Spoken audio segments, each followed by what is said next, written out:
Okey, Assalamualaikum, selamat petang. Okey, semua sihat ke tengah hari ni? Okey, saya ni ada silah demam-demam ni hari ni. Masih lagi demam, batuk.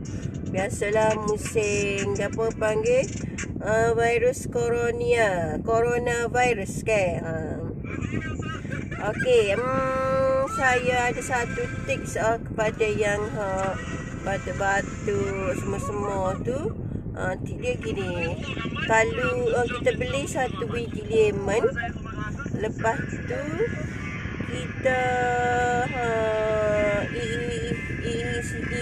biar jadi nipis-nipis. Kita pun ramah-ramah, kita pergi dengan air panas kali-kali dengan kulit dia tu dalam 5 minit. Lepas tu kita bubuh madu sikit.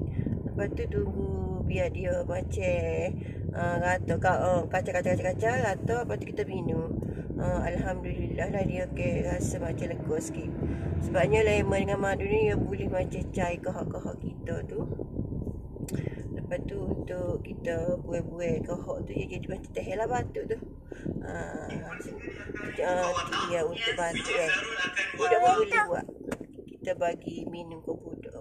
Kak tadi buat lemon dengan madu tu, alhamdulillah rasa macam kurang sikit batuk.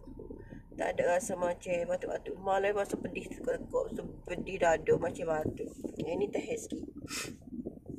Okey, sambil-sambil tu kita sebelum nak minum tu kita selawatlah sikit. Selawat lepas tu minta biar teh sembuh-sembuh tu boleh minum. Okey, itu saja untuk hari ini. Bye bye. Assalamualaikum.